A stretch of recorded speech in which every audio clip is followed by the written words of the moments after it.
Assalamualaikum warahmatullahi wabarakatuh. Waalaikumsalam warahmatullahi wabarakatuh. Kali ini saya berada di salah satu sudut di ruang gedung DPRD Kabupaten Jepara.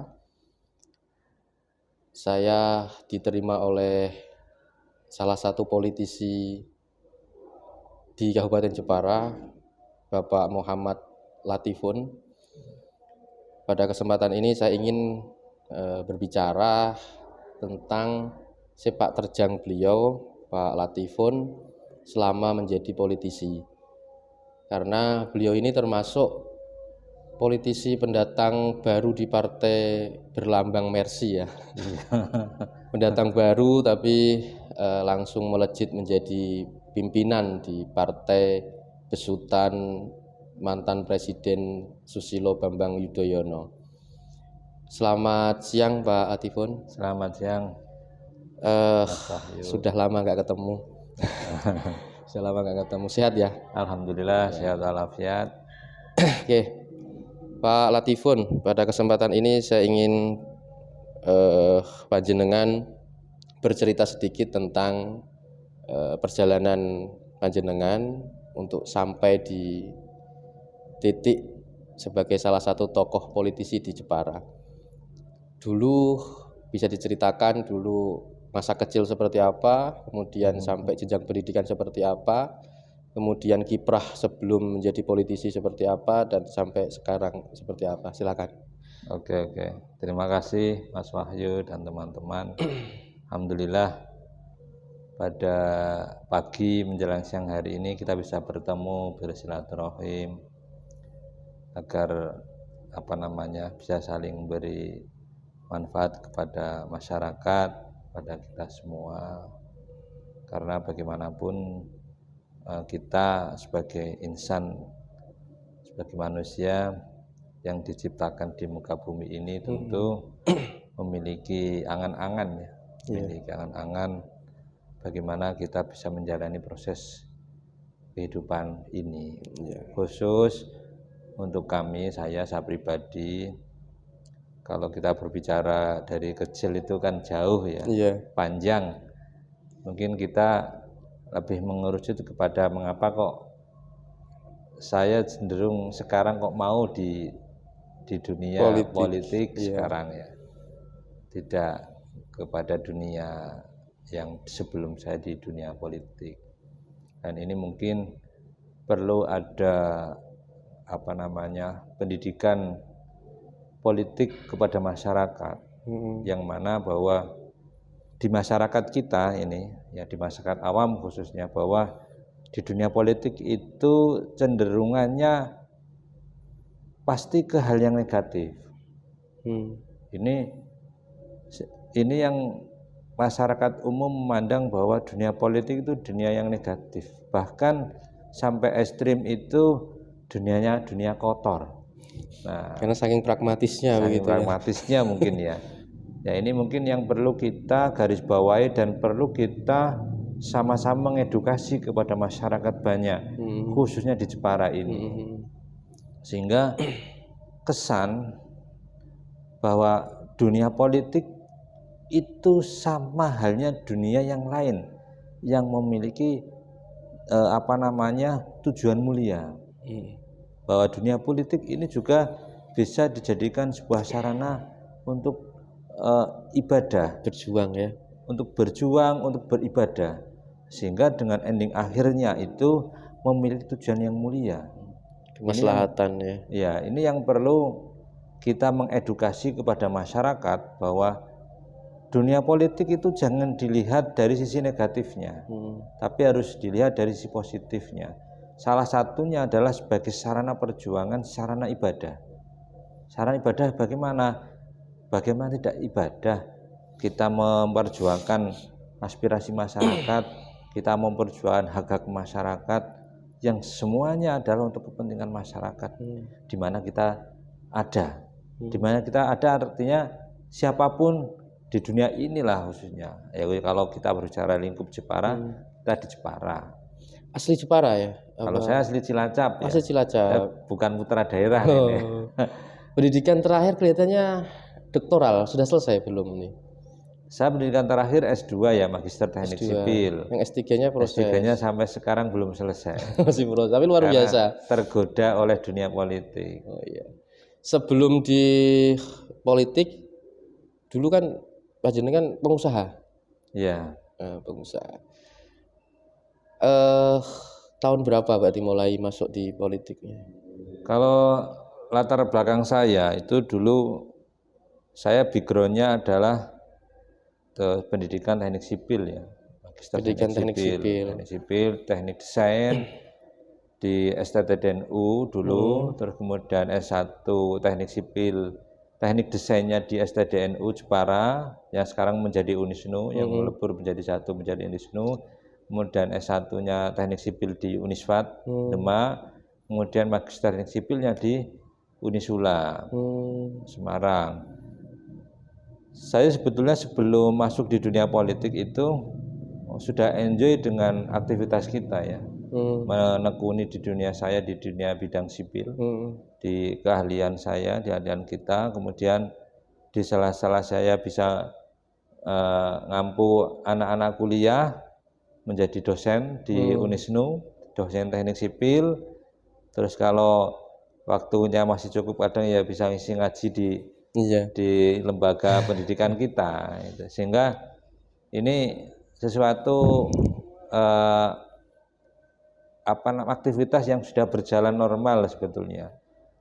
Tapi ketika kami masuk di pengurus PSNU tahun 2015, periode 2015-2020 di wakil bendahara PSNU Jepara, itu di tahun 2017 itu ada momen pemilihan ketua DPC Partai Demokrat di Jepara. Jenengan mengikuti itu. Ada momen pemilihan calon ketua DPC Partai Demokrat Jepara. Kemudian dari informasi yang kami terima mencari kader NU yang bisa atau mau masuk di bursa pencalonan ketua DPC. Nah, Mbah Yatun dalam hal ini Ketua Tanfidah PSNU Jepara periode 15-20 memberikan tawaran, merekomendasikan saya untuk ikut. Untuk ikut masuk di dalam bursa pencalonan Ketua DPC Partai Demokrat Kabupaten Jepara. Saya dengan latar belakang politik nol besar ya, nol besar.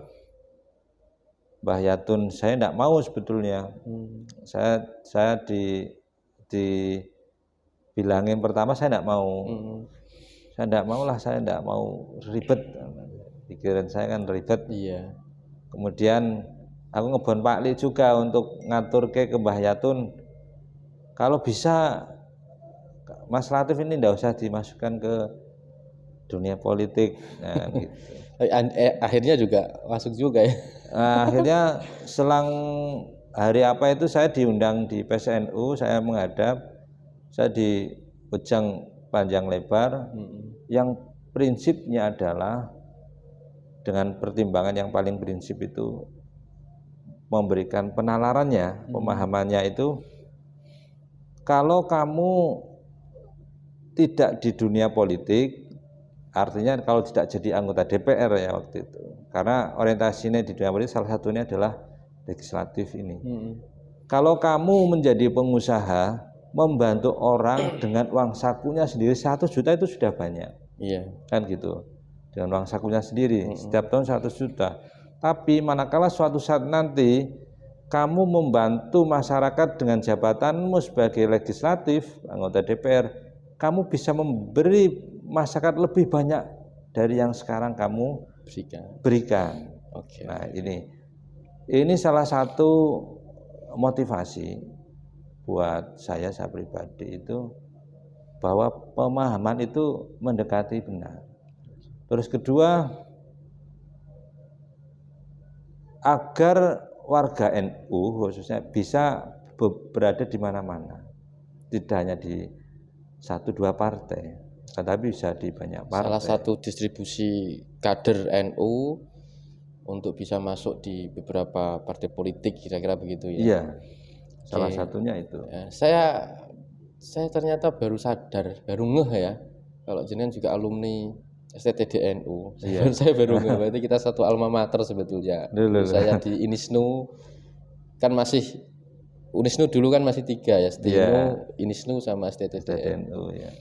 Jadi sekarang ngajar juga di Unisnu berarti jenengan. Nah, ketika saya masuk di DPR, saya mengajar itu hanya terakhir di 2019. Oh. 1 tahun, saya menyelesaikan 1 tahun setelah menjadi DPR. Waktu saya ternyata tidak bisa ya. Saya minta waktu di hari Jumat sama hari Sabtu. Susah ngaturnya itu pasti, panitia pembuat jadwal. Anggotanya DPR itu hari Jumat dan Sabtu. Iya, oke. Nah, akhirnya 2020 saya tidak minta untuk mengajar lagi, sehingga ya karena jadwal kita ternyata tidak, ekspektasi saya itu tidak sesuai dengan realita. Saya kira lebih fleksibel. Nah, saya kira itu seperti ASN itu loh, Jumat dan Sabtu setengah hari. Oh iya, betul. Nah, ternyata beda. Oke, baik. Saya ingin berbicara soal, tadi sudah disinggung proses perjalanannya. Saya ingin berbicara tentang Partai Demokrat yang saat ini Pak Latifun nahkodai sebagai pimpinan atau ketua Partai Demokrat Kabupaten Jepara. Pemilu 2019 berarti jenengan pertama ikut berkompetisi, kemudian jadi langsung. Kemudian pada waktu itu 2019 berapa anggota Partai Demokrat yang jadi, Pak? Tahun 2019 anggota kita yang jadi di Jepara itu hanya 2 ya. 2. Hanya bertahan, kita juara bertahan dari 2014 ke 19 itu 2. 2019 ini, 2024 ini 2. Akan tetapi suara kita naik 100% lebih. Naiknya 100% lebih. Iya, itu jadi 2 ini dapil mana dapil saja? 2 dan dapil 4. 2 dan 4. Iya, 2 dan 4. Kalau di tahun 2014 2019 itu suara kita 24.000 atau 22 ya, 24 ribuan sekian. Untuk 2019 2024 ini suara kita naik 100% lebih ya. 50 sekian ribu. Mantap itu, termasuk boros itu, hanya 2. Iya, itu kursi paling mahal mungkin di DPRD Jepara ini.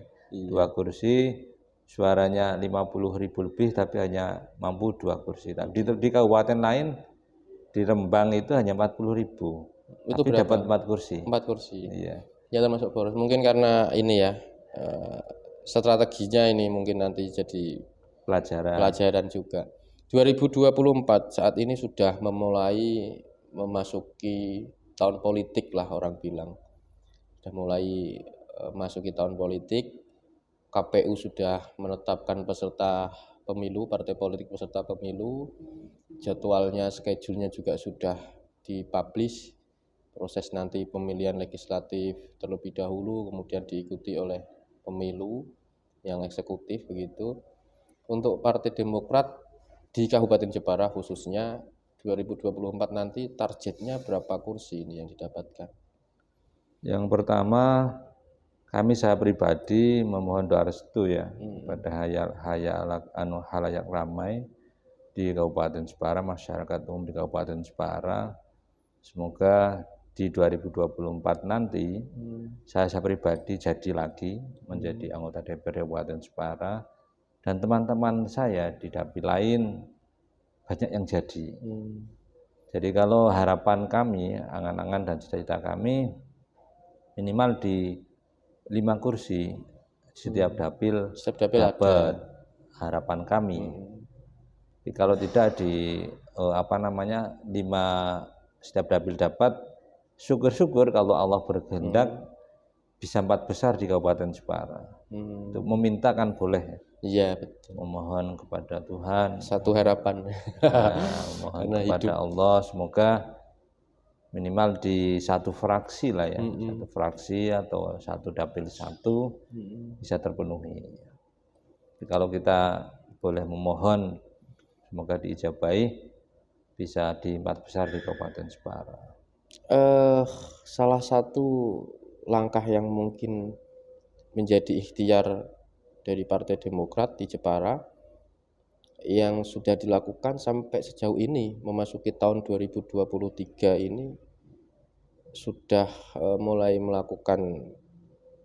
melaksanakan strategi tertentu atau masih menunggu momentum untuk pemilu 2024 nanti? Kalau strategi di setiap partai politik mungkin sudah sama-sama mengatur strateginya masing-masing. Yang tentu mungkin tidak semua dipublikasi ya, strategi itu, sehingga akan menjadi sebuah catatan untuk kita bagaimana di 2024 nanti angan-angan itu bisa terwujud. Harapan kami memang dari seluruh struktural partai mulai dari DPC, DPAC maupun ranting ini kompak kan. Jadi pengalaman kami di 2019 kemarin sudah sangat cukup ya, sangat cukup untuk dijadikan sebagai soko guru bagaimana kita mengambil hati masyarakat, mengambil hati rakyat agar mereka bisa percaya dan menjatuhkan pilihannya kepada kader-kader kita yang ada di dapil masing-masing. Nah, ini yang perlu kita tanamkan. Untuk kalau kembali ke target sebenarnya dari pimpinan pusat atau pimpinan wilayah Jawa Tengah menargetkan kabupaten itu minimal berapa kursi atau enggak sih, atau itu memang menjadi kewenangan dari masing-masing kabupaten untuk memaksimalkan potensi yang ada saja? Harapan dari DPP, dari DPD, dari Jawa Tengah maupun dari pusat itu semua wilayah harus naik ya. Harus naik saja ya, harus naik, targetnya tidak spesifik ya? Ya, targetnya tidak spesifik, naik dari yang kemarin ada. Nah, kami kemarin tahun 2019 ibarat mimpi belum saatnya bangun, sudah bangun gitu loh. Jadi di setiap dapil itu kita hanya terpautnya selisih sedikit-sedikit itu. Sehingga kenapa suara kita besar banyak itu karena kekalahan kita dengan partai lain tidak yang mendapatkan kursi tidak begitu signifikan. Ya, mutlak. Tidak mutlak. Dan sebenarnya di dapil saya, dapil 2 itu kalau kita hitungannya BPP dan perhitungan masa lalu dan periode yang lalu kita aman 2 kursi.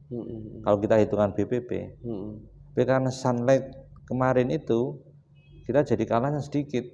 Kalau dalam perhitungannya 99 itu. Tapi kita cek lagi kurang dari 50. Oh. Ya, namanya. Nah, itu sistemnya memang seperti itu ya. Sunlight itu kalau kemarin kita dengan perhitungan 2014-2019 kita aman di 2 kursi dapil 2 itu. Jadi dapil 2 kemarin salah satu korban dengan adanya sistem sunlight di periode kemarin. Untuk 2024 ini kan pencalekan nanti kan lebih duluan nih dibanding pemilu eksekutifnya. Pendaftaran di Partai Demokrat barangkali ada penonton yang ingin bergabung misalnya. Sudah mulai dibukakah pendaftaran? Sudah. Kita ada aplikasi, nanti bisa saya share nanti di sini. Di Silon Demokrat, Silon Partai Demokrat. Manakala dari masyarakat ada yang mau mendaftar langsung online, itu bisa langsung daftar online lewat Silon tersebut. Jadi kita punya Silon namanya Silon Sistem Informasi Calon ya. Dari Partai Demokrat itu masyarakat bisa terbuka, silahkan yang mau daftar. Sampai kapan batas akhirnya? Sesuai dengan schedule KPU ya. Sesuai dengan schedule KPU ya. Sampai nanti benar-benar mendaftar sebagai calon legislatifnya di versi KPU. Ya, jadi nanti kelihatan nanti juga terintegrasi dengan sistemnya KPU ketika besok kita mendaftar itu. Ada proses seleksinya atau bagaimana gambarannya untuk bagi calon-calon di Demokrat? Kalau sementara kami tidak ada seleksi ya. Tidak ada seleksi. Akan tetapi ada semacam eh, prioritas dulu. Jadi dari tahun 2022 kemarin dimulai bulan September sampai dengan Desember kemarin ini diprioritaskan kepada pengurusan dulu untuk daftar. Oh, diprioritaskan orang yang menjadi kader partai terlebih dahulu. Baru kemudian nanti orang yang belum menjadi kader ikut mendaftar setelah kuotanya Setelah yang kader. setelah Desember ini. Setelah Jadi Desember. mulai Januari ini sampai dengan Februari katanya itu sudah dibuka untuk masyarakat umum. Nah, nanti kalau kotanya di setiap dapil ada yang melebihi kota target, nah itu mungkin baru ada seleksi di setiap dapilnya. Di setiap dapilnya. Karena apa namanya di setiap dapil ini kan membutuhkan banyak kandidat ya, banyak bahasa saya kandidat, sehingga kita memberi ruang sebesar-besarnya kepada masyarakat untuk ayo bersama-sama bergabung dengan Partai Demokrat. Dengan tagline kita apa namanya, dengan semangat kita itu dengan perbaikan dan perubahan itu. Ya, khas Mercy logonya ini. Pertanyaan terakhir sebelum kita akhiri pembicaraan ini, gambaran Pak Latifun sebagai Ketua Partai Demokrat untuk Kepala Daerah Kabupaten Jepara nanti akan merapat kemana, atau sudah punya analisa tersendiri yang kemudian butuh sosok pemimpin di Jepara itu yang bagaimana menurut kacamata Ketua Demokrat? Kalau kami boleh punya pandangan tentang pimpinan kita, pimpinan kepala atau kepala daerah kita di Kabupaten Jepara, tentu harapan kami orang yang memiliki visioner ya, yang visionernya tinggi, punya integritas tinggi. Artinya apa?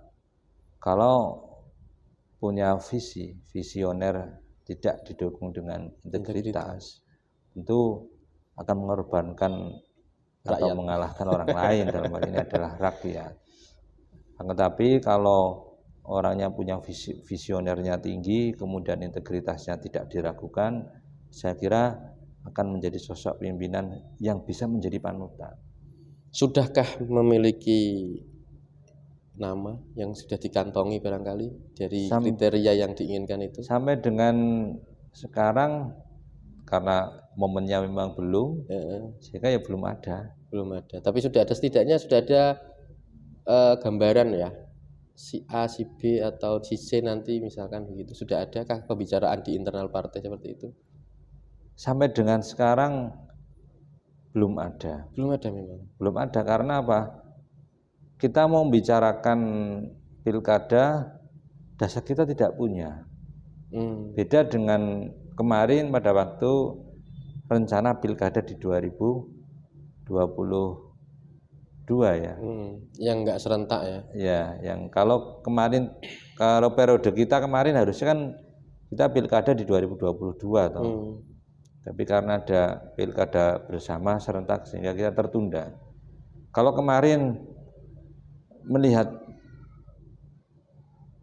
pilkada yang akan datang kemarin kalau terjadi di 2022, kan tentu ada beberapa nama yang sudah muncul, sehingga mungkin pernah ada diskusi di internal kita. Sudah pernah. Akan tetapi dengan adanya aturan baru ini, undang-undang pemilu yang mengamanatkan pilkada serentak 2024 nanti, tentu kita percuma kita berbicara politik sekarang, khususnya pilkada. Karena dasarnya adalah hasil dari pemilu yang akan datang. Iya. Pemilu kita di 2024 besok ini akan dijadikan sebuah landasan untuk mengusung pilkada di 2024 juga. Nah, nanti tentu dengan hasil pemilu di 2024 nanti secara otomatis nanti akan merubah peta politik di Kabupaten Jepara. Saya bisa menggarisbawahi bahwa pemilu 2024 serentak nanti itu 2023 ini tahun politiknya, nanti pertarungannya adalah kompetisi yang benar-benar padat begitu, akan memikirkan nasibnya sebagai calon, pribadinya sebagai calon maupun nasib partainya masing-masing terlebih dahulu, untuk kemudian nanti berpikir mengenai koalisi pengusungan untuk pilkada. Kira-kira begitu. Baik, terima kasih Pak Latifun atas waktu yang diberikan. Ini sungguh luar biasa, meskipun di tengah-tengah kesibukan Pak Latifun ini menyempatkan diri untuk wawancara dengan kami. Kurang dan lebihnya kami mohon maaf. Sampai ketemu di lain kesempatan. Siap. Demikian penonton wawancara kami bersama dengan Ketua Partai Demokrat Kabupaten Jepara, Muhammad Latifun, MT. Kakek gelare. Iya, mudah-mudahan nanti juga studinya juga selesai segera yang doktornya. Sampai jumpa di waktu kesempatan. Assalamualaikum warahmatullahi wabarakatuh. Waalaikumsalam warahmatullahi wabarakatuh.